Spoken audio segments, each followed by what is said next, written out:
Alors, la question des ondes électromagnétiques, ou en tout cas des pollutions électromagnétiques. On en a un petit peu parlé ce matin, on a commencé à vous faire passer des informations là-dessus ce matin lorsqu'on a parlé de l'eau et de la mémoire de l'eau. Et là, en fait, au niveau de mon propos, ma démarche, c'est vraiment de vous inviter à prendre conscience de ce qui est présent autour de vous dans votre environnement pour que vous soyez vous-même en mesure, capable, autonome de calibrer les choses, de les détecter, de pouvoir les classer, de pouvoir vous rendre compte vous-même qu'en fonction de ce que vous faites, vous êtes en situation ou pas de vous exposer à des quantités plus ou moins importantes d'ondes électromagnétiques de type artificiel. Parce qu'en fait, l'électromagnétisme, il est présent partout naturellement autour de nous. Donc là, c'est un schéma un peu compliqué, mathématique, mais ce n'est pas trop ça qui est important. C'est de se dire, c'est que ça monte et que ça descend. C'est-à-dire qu'en fait, une onde électromagnétique, il y a le mot électro et magnétique à l'intérieur, donc c'est à la fois fait d'électricité et à la fois fait de magnétisme. Et les deux forces sont liées, c'est vraiment les deux faces d'une même pièce. Et donc on parle d'électromagnétique, après un scientifique, un physicien peut couper les cheveux en quatre, ou en tout cas être très méticuleux et très précis dans ce qu'il va employer. Il va donc utiliser certaines unités de mesure et certains appareils pour mesurer la force électromagnétique. Et puis, il peut choisir aussi uniquement de mesurer la face électrique des phénomènes. Donc là, par exemple, on va parler dans ce cas-là de volts par mètre, pour mesurer le champ électromagnétique, pour quantifier la puissance du champ électromagnétique uniquement dans son versant électrique, C'est pour ça qu'on va parler de volts par mètre. Et on peut faire la même chose si on se préoccupe uniquement de la dimension magnétique du phénomène. Mais les deux sont liés. Et c'est une loi qui a été mise en évidence avec le 19e siècle, qu'on appelle l'induction électromagnétique, c'est-à-dire la loi d'induction. Si on a des variations d'un champ électrique, on va avoir, ou d'un courant électrique, on va avoir apparition d'un champ magnétique. Et inversement, si on a un champ magnétique qui varie, on va avoir apparition de champ électrique. Quand on parle du champ magnétique terrestre, la façon dont le champ magnétique terrestre va fluctuer en permanence sous l'assaut, sous le bombardement des particules de lumière qui viennent du Soleil, on est dans une situation où la Terre elle-même, avec le champ magnétique qui n'est pas stable mais qui fluctue en permanence, est une usine en quelque sorte, une machine à fabriquer de l'électricité. D'accord ? Donc on a vraiment toujours électrique-magnétique, c'est les deux facettes d'un même phénomène, d'une même réalité. Et ce schéma-là, c'est le schéma officiel, scientifique, standard, pour décrire la façon dont ça rayonne de façon perpendiculaire les uns par rapport aux autres. Et en plus, à partir d'un endroit qu'on va appeler la source, le foyer, comment à partir de là, cette énergie se diffuse à une certaine distance. Alors si on raisonne simplement, si je puis dire, du côté de nos machines, des appareils, des rayonnements artificiels qui sont présents autour de nous, parce que donc on a des rayonnements naturels, ce qui se passe avec le Soleil, ce qui se passe par rapport à nous au niveau du corps humain, au niveau du vivant en général. Ensuite, on a commencé à explorer l'énergie électrique, on a commencé à explorer ces phénomènes, et on a fabriqué des machines qui généraient de l'électricité, ou alors des machines qu'on a appelées des électroaimants, et puis progressivement on a fait des ondes radio, et puis on a fait de plus en plus d'appareils et de machines, et ça donne cet environnement qui est un peu vraiment un environnement artificiel, un écosystème comme ça d'appareils, de dispositifs, d'engins qu'on a autour de nous.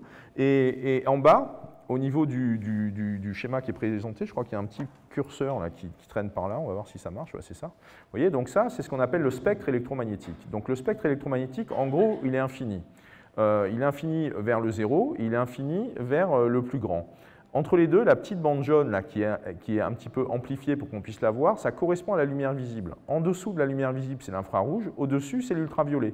Et ici, on a une autre séparation qu'on peut qualifier, qui est à la fois objective et arbitraire. C'est une séparation qu'on appelle entre les rayonnements non ionisants et les rayonnements ionisants. C'est, dans un cas, l'énergie électromagnétique, la puissance, la force qui est présente au niveau de ce rayon lumineux, parce que l'électromagnétisme, c'est de la lumière. On va donc avoir autant de la lumière invisible, celle qui est en dessous de la lumière visible, et au-dessus, c'est aussi de la lumière invisible. Et juste ici, c'est la lumière visible.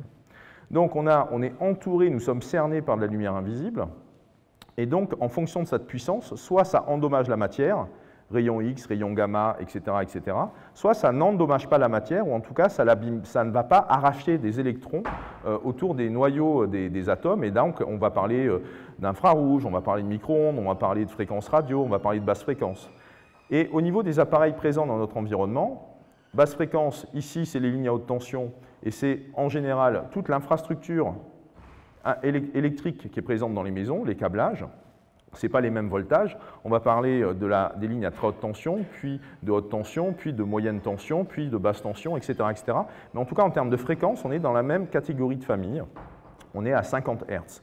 Puis ensuite, au-dessus, on a d'autres machines. On a notamment, après, quand on arrive ici, évidemment, la télé, les radios, les fameuses ondes FM, AM et ainsi de suite. Et puis, on a commencé autour du gigahertz, c'est-à-dire 1000 MHz. Autour du gigahertz, on a eu l'apparition des téléphones sans fil.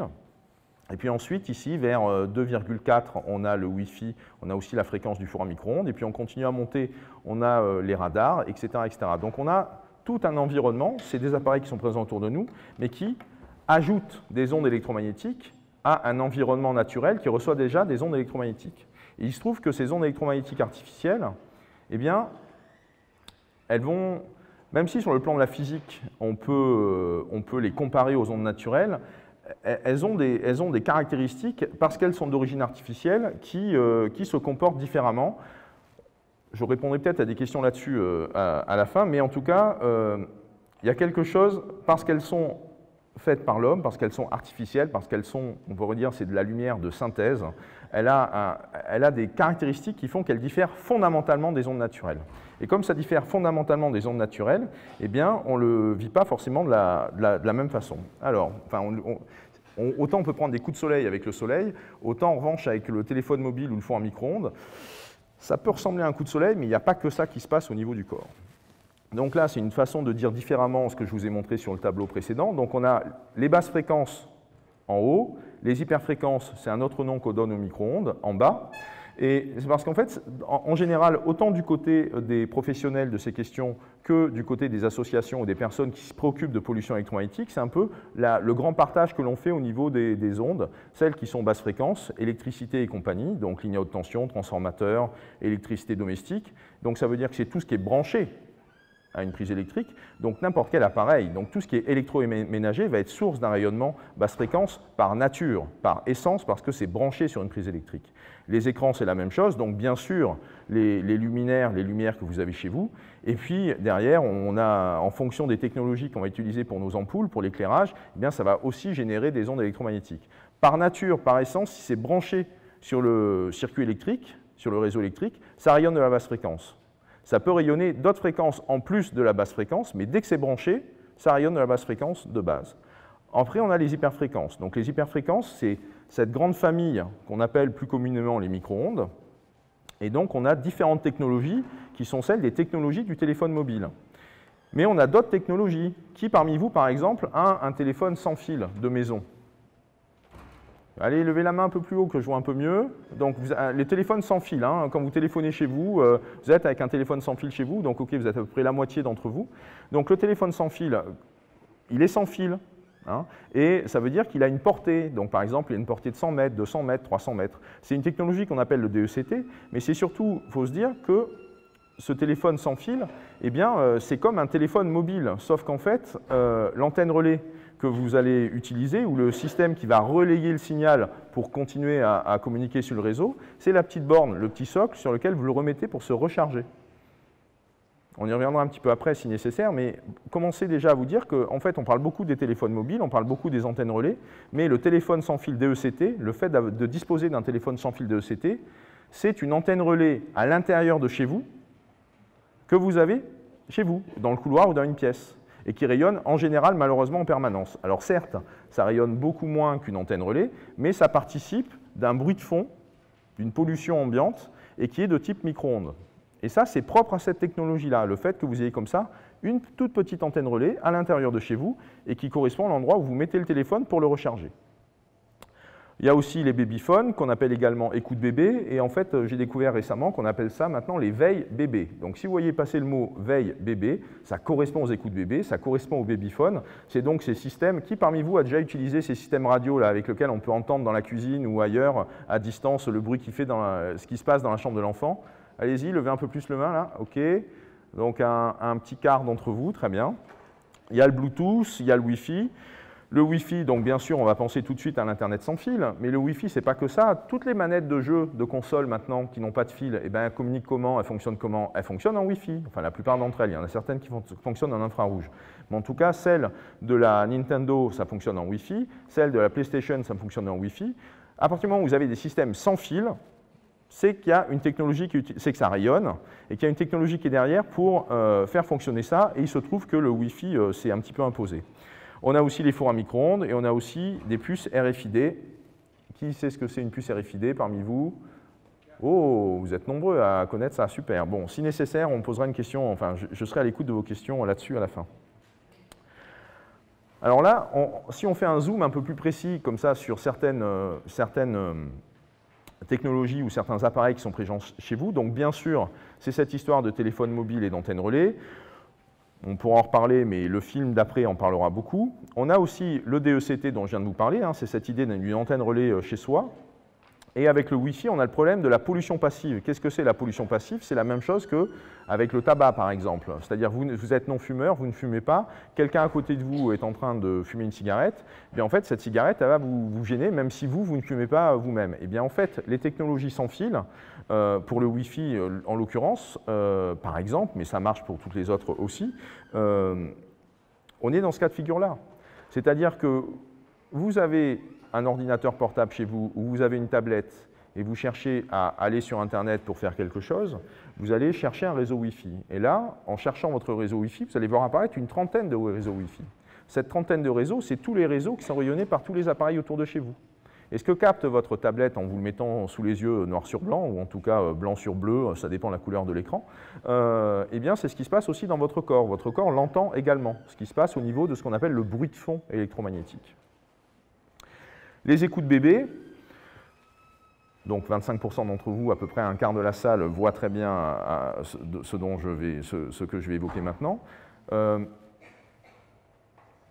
Comment ça marche l'écoute bébé? C'est premièrement branché sur le réseau électrique. Il y a un émetteur et un récepteur. L'émetteur, c'est donc l'écoute bébé qui est posé pas loin de l'enfant. Et très souvent, ça va être branché à une prise électrique qui va servir à recharger les batteries ou en tout cas à faire fonctionner l'appareil. Et vous avez l'équivalent du talkie-walkie qui va avec, que vous allez trimballer avec vous, que vous allez avoir dans la cuisine ou dans votre jardin. Bref, vous avez l'appareil avec vous. Ce système, il rayonne. Ben, ça peut être du Wi-Fi ou ça peut être des ondes radio en fonction des technologies qui existent. Mais aujourd'hui, à peu près 90% des modèles sur le marché sont de type Wi-Fi. Et en plus, ça rayonne de la basse fréquence, que c'est branché sur une prise électrique.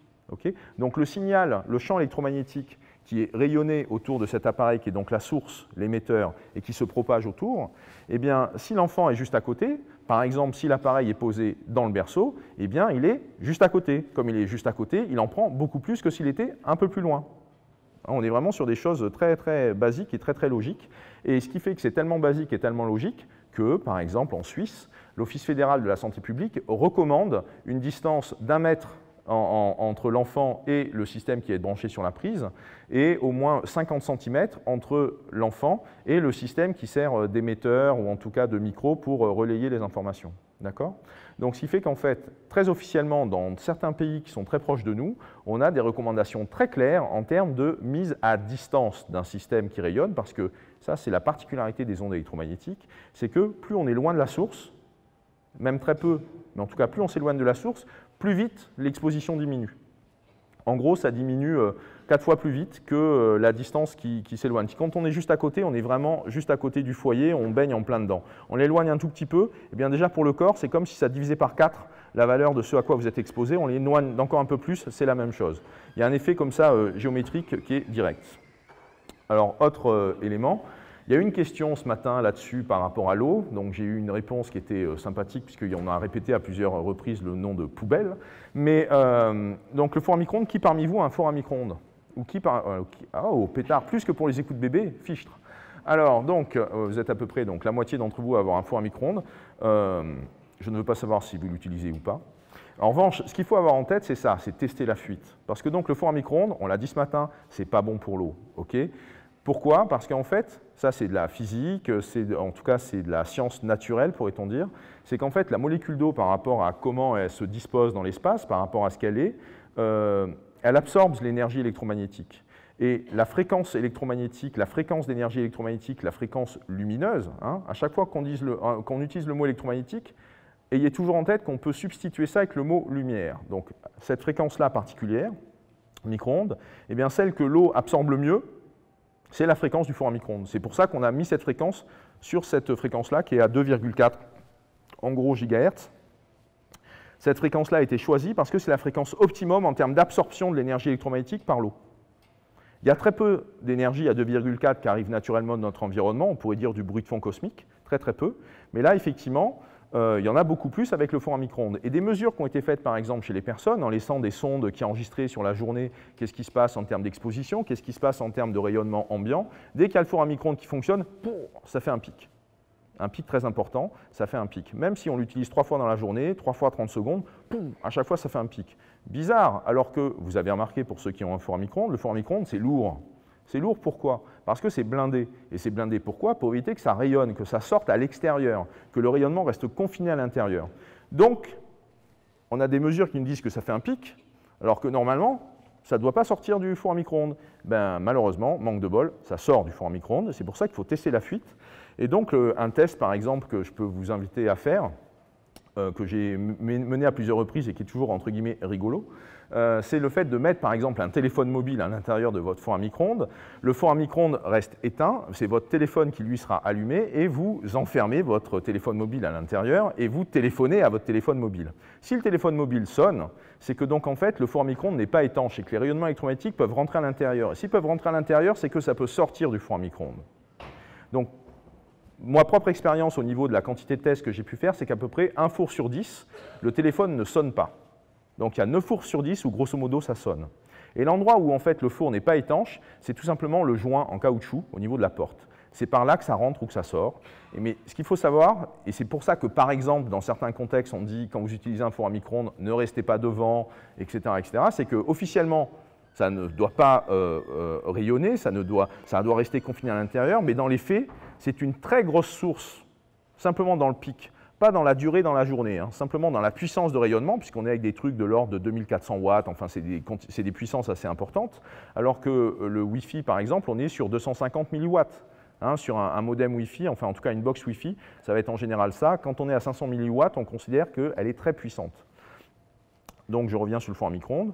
Votre four, il rayonne beaucoup, et si vous êtes juste à côté, eh bien c'est l'eau de votre corps qui en bénéficie gracieusement et puissamment. Et les parties du corps qui contiennent le plus d'eau, qu'est-ce que c'est? C'est entre autres les yeux. Donc c'est pour ça qu'en général, ce n'est pas la peine de rester devant le four à micro-ondes pour voir comment ça tourne. Parce que sinon, vous avez un petit coup de chaud au niveau de l'œil et du cristallin. D'accord? Voilà. L'humeur aqueuse. Alors, là, j'ai pris des exemples comme ça au niveau d'appareils présents dans notre environnement. Mais en fait, on a toujours la même logique au niveau de la chose, toujours la même grille qu'on peut appliquer pour décoder les phénomènes. On a toujours un émetteur, un récepteur. C'est-à-dire qu'un téléphone portable, par exemple, comme celui-ci, c'est à la fois un émetteur et c'est à la fois un récepteur.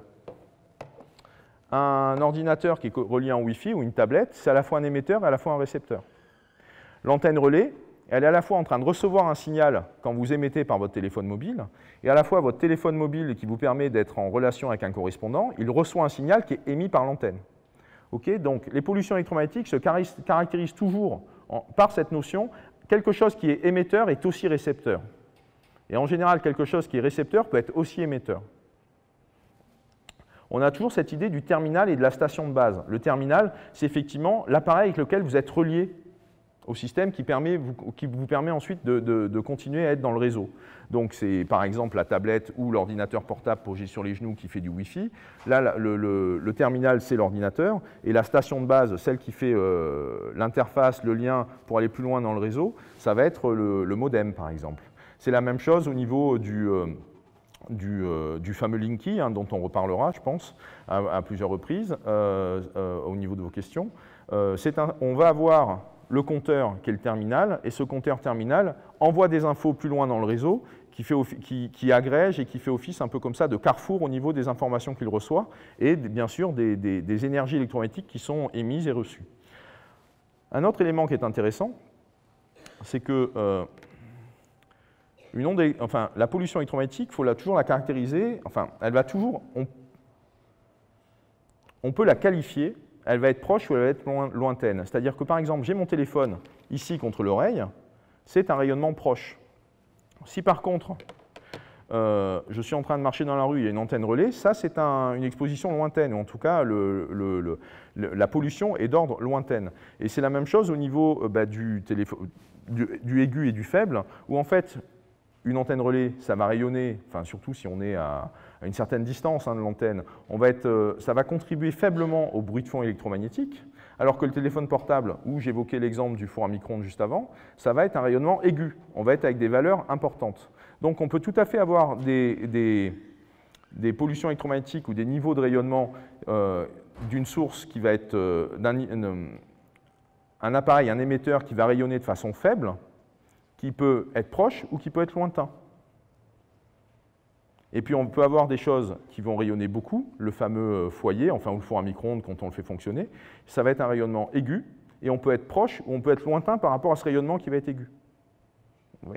Comment? On est toujours sur des logiques un peu binaires comme ça, ou en tout cas sur des logiques duelles. C'est la même chose pour le rayonnement ponctuel ou chronique. Chronique, en gros, c'est quand on est exposé pendant plus de 8 heures d'affilée. On est dans une situation chronique. La pollution de l'air, par exemple, on y est confronté de façon chronique. En revanche, lorsque je passe un coup de fil qui dure 5 minutes avec mon téléphone mobile, ça c'est un rayonnement ponctuel. Par contre, le fait de porter en permanence sur moi mon téléphone mobile allumé, ça c'est un rayonnement chronique. Mais c'est un rayonnement faible au niveau de sa puissance. Alors que quand je téléphone avec, là ça va être aigu. Okay, donc à chaque fois, on est dans des situations où, par rapport à cette exposition, ça se distribue comme ça en fonction du binôme. Et puis, comme je vous le disais, ça peut être électrique ou magnétique. Et les pouvoirs publics, ou en tout cas les autorités réglementaires, se font parfois un malin plaisir à nous perdre dans les unités de mesure pour parler de la pollution électromagnétique, mais ils ne parlent jamais avec les mêmes mesures que celles qu'on va employer, notamment quand on parle des appareils. Alors donc, pour poursuivre sur les expositions, donc en fait, après, il y a un peu deux situations typiques qui se déroulent. Il y a celle d'une exposition en champ proche, où l'exposition va être localisée sur une partie du corps, elle va être forte et elle va être ponctuelle. Et après, on a aussi donc une situation en champ lointain, où on a une exposition globale, c'est tout le corps qui est exposé à un rayonnement d'antenne relais, c'est tout le corps qui est exposé à un rayonnement de ligne à haute tension, c'est tout mon corps qui est exposé au modem Wi-Fi, y compris ceux du voisin. Par contre, lorsque j'ai mon ordinateur portable en Wi-Fi posé sur la cuisse, c'est d'abord les cuisses qui prennent, en champ proche, ou les organes génitaux qui, en général, ne sont pas loin de la cuisse.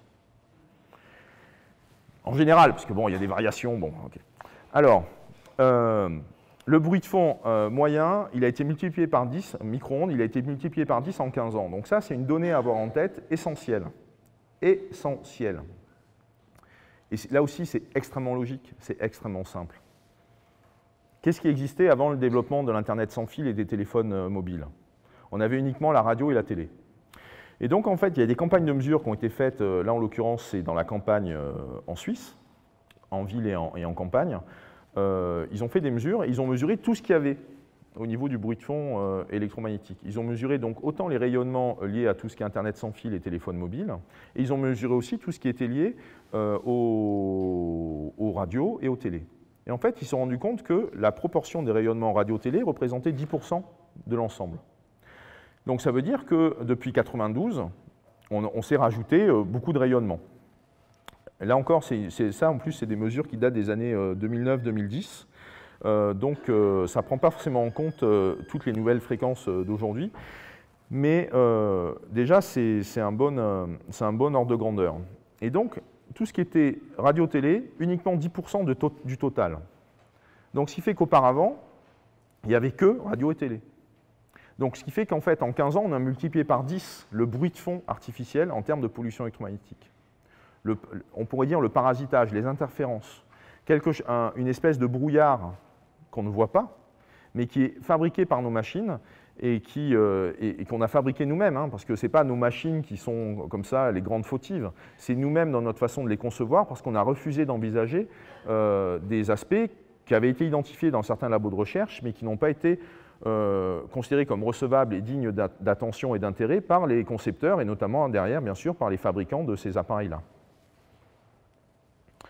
Bon, là, le tableau, les chiffres sont un peu petits, mais ce qui est pareil, ce qui est intéressant, c'est de se rendre compte de la diversité des sources. Le réfrigérateur, le fer à repasser, les plaques de cuisson, les grille-pains, la machine à laver, le lave-vaisselle, l'aspirateur, le sèche-cheveux, la chaîne hi-fi, le radio-réveil, le téléviseur, la lampe de chevet, le ventilateur, le radiateur électrique, le téléphone mobile. On pourrait continuer, mais je vais reprendre ma respiration d'abord. Donc, on est sur des valeurs. Donc là, ce qui est très intéressant sur ce tableau, il y a cette espèce de liste à l'après-vert des appareils présents autour de nous, et encore, bien entendu, il est non exhaustif. Il n'y a pas les consoles de jeux, par exemple, à l'intérieur. Il n'y a pas des systèmes, il n'y a pas les systèmes, par exemple, d'alarme sans fil qui peuvent exister chez vous. Okay, donc, et cette liste, les valeurs qui sont associées à côté, elles sont exprimées en microtesla, c'est-à-dire exprimées selon une unité magnétique. On n'est pas en train d'utiliser une unité vol par mètre, qui serait le fait de mettre en avant la composante électrique de la pollution. Là, on va parler de sa composante magnétique. Et en fait, ce qui est intéressant dans ce tableau, on voit que donc un sèche-cheveux, exposition champ proche, ponctuelle, aiguë, va être de 6 à 2000 microtesla. Le grille-pain, en revanche, on est à 0,7 microtesla. Le lave-vaisselle à 3 microtesla. Le téléphone mobile, ça va de 0,5 à 60. Ça dépend s'il est en situation de veille ou si on téléphone avec. Le radiateur électrique, ça monte à 5. Le ventilateur, ça monte à 4. Qu'est-ce qu'il y a comme valeur élevée? L'aspirateur, on va jusqu'à 20. Mais un aspirateur, on ne l'utilise pas de façon chronique, on l'utilise de façon ponctuelle. Vous voyez, donc toujours savoir qu'est-ce qui se passe, savoir ce que l'on fait, savoir en tout cas être en mesure de se représenter les conséquences de nos actes et de nos choix au niveau des dispositifs et des appareils que nous allons utiliser.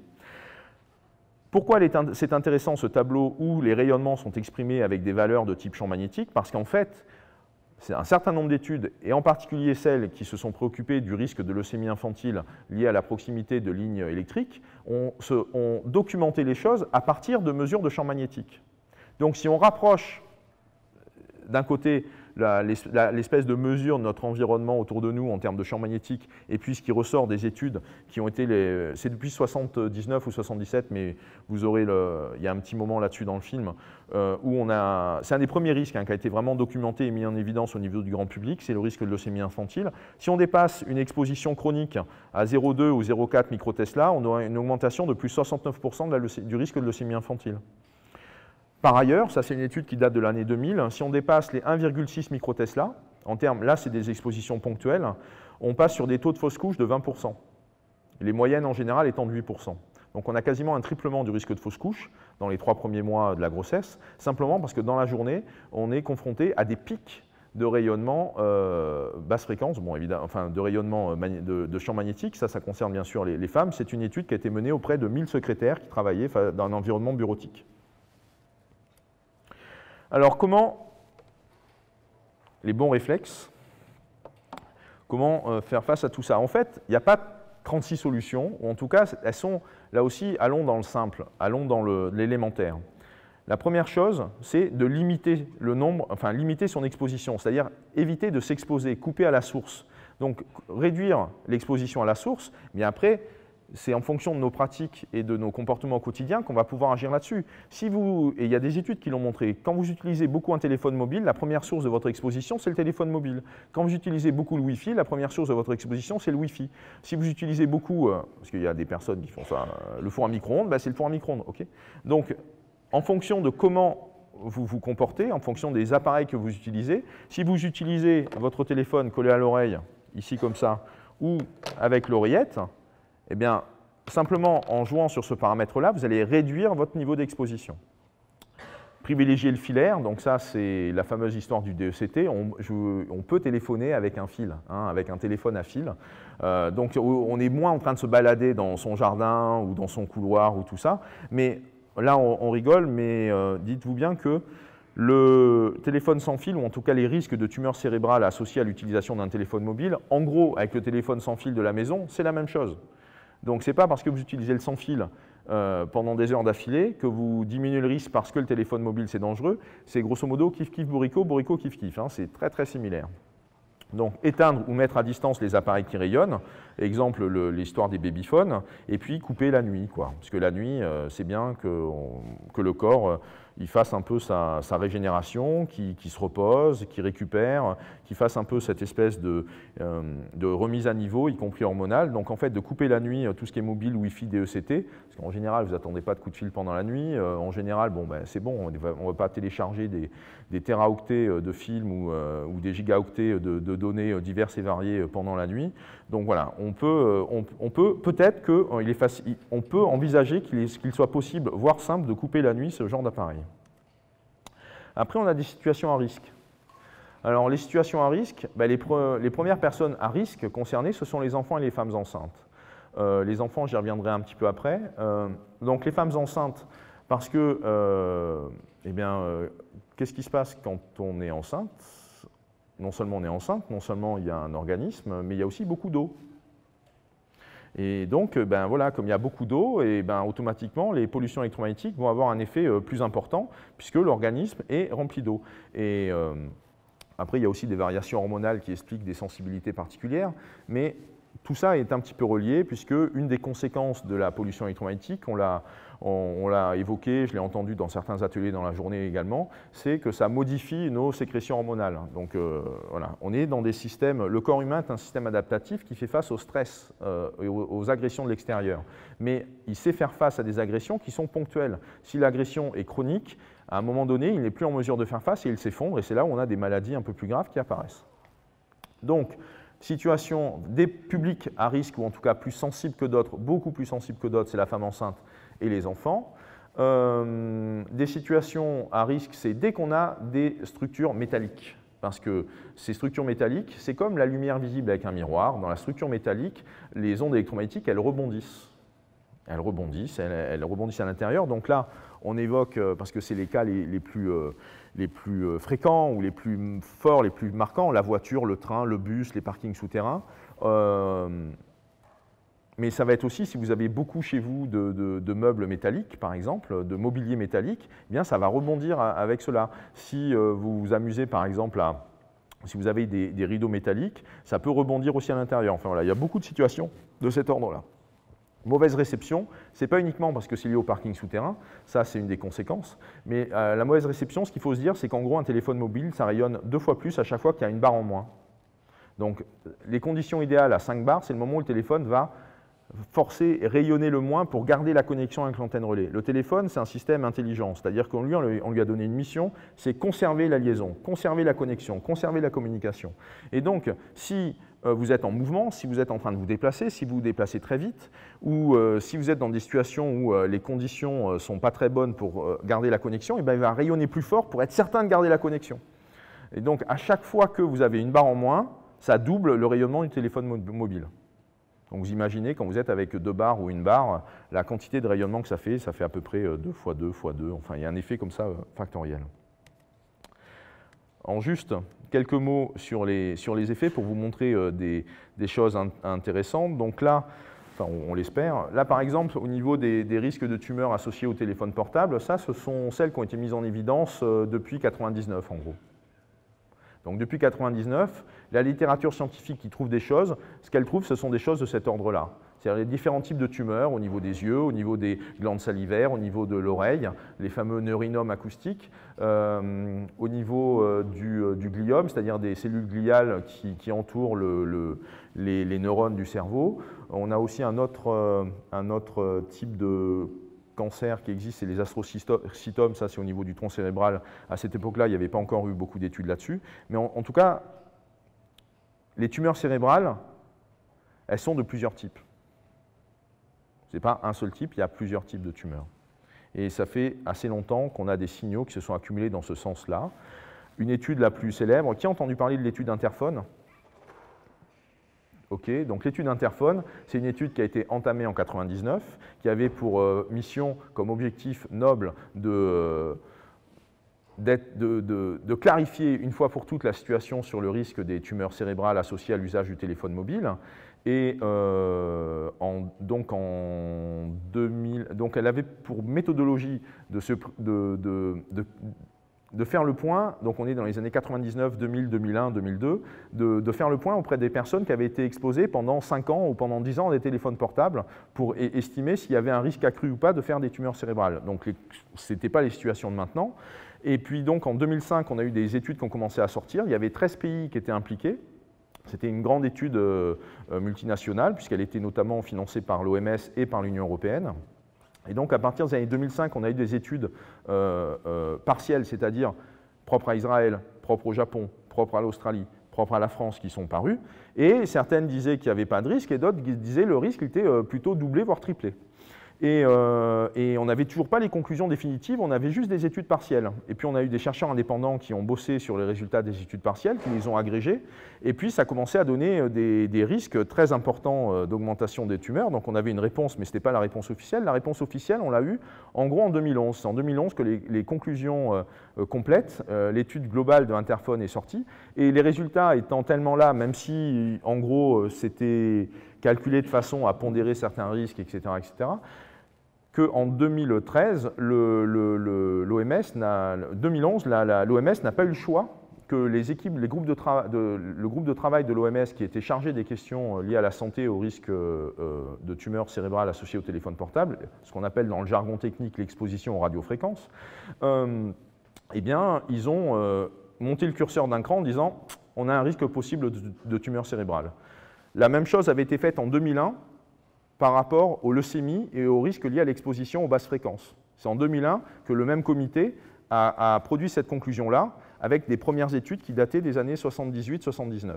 Et là, c'est donc en 2011, 12 ou 13 ans après le début d'Interphone en 1999, que là aussi, les données disponibles, les faits sous les yeux, y compris parce qu'il y avait quand même un tiers des études qui montraient un doublement du risque des tumeurs des glandes salivaires, etc., faisaient qu'à un moment, on ne peut plus nier le risque.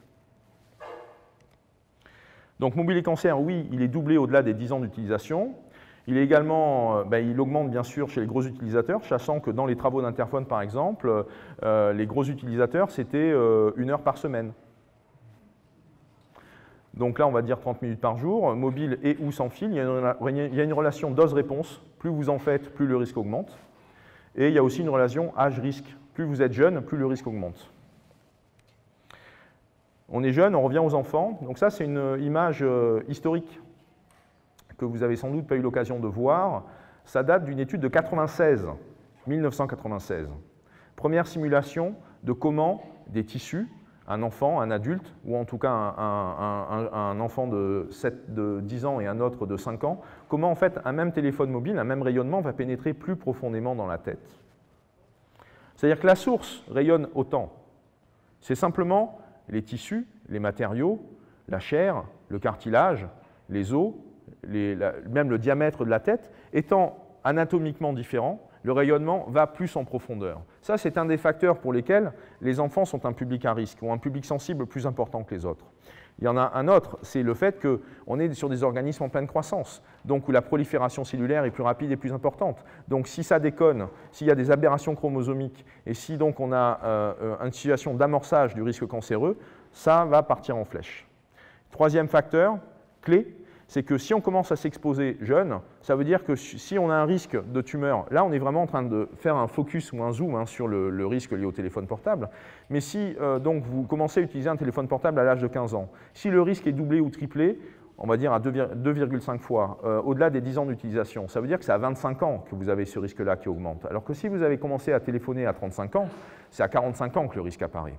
Donc si à 25 ans, on a déjà un risque multiplié par 2,5, qu'est-ce qui se passe à l'âge de 30 ans? Qu'est-ce qui se passe à l'âge de 35 ans? Qu'est-ce qui se passe à l'âge de 40 et ensuite? C'est pour ça qu'au niveau des enfants et de la jeunesse, on a une relation inverse, enfin, il y a une relation âge-risque. Plus on est jeune, plus le risque est élevé, parce qu'en fait, on est sur des organismes où l'absorption des rayonnements électromagnétiques s'est fait en plus grande quantité et plus en profondeur au niveau du corps. Donc plus de cellules ont été touchées. En gros, il y a une étude, il y a l'ANSES, qui est l'organisme en France qui prend la parole sur les questions de santé environnementale.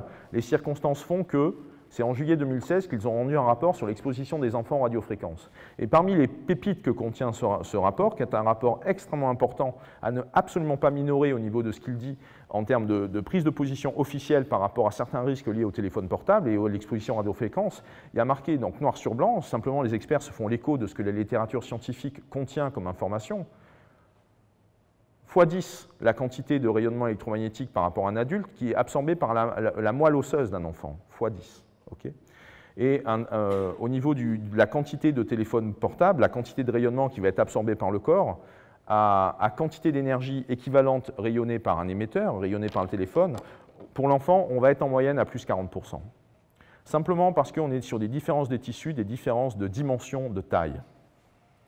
Alors là, un autre aspect, c'est que ça fait la transition. En 2008, première étude qui met en évidence qu'il y a un impact sur les troubles de l'attention liés à une exposition prénatale. Ce n'est pas en téléphonant à l'âge de 7 ans qu'il y a des troubles de l'attention augmentés chez les enfants. Ils ont suivi 13 000 enfants de 7 ans et il y avait donc un sous-groupe d'enfants qui présentaient des troubles de l'attention.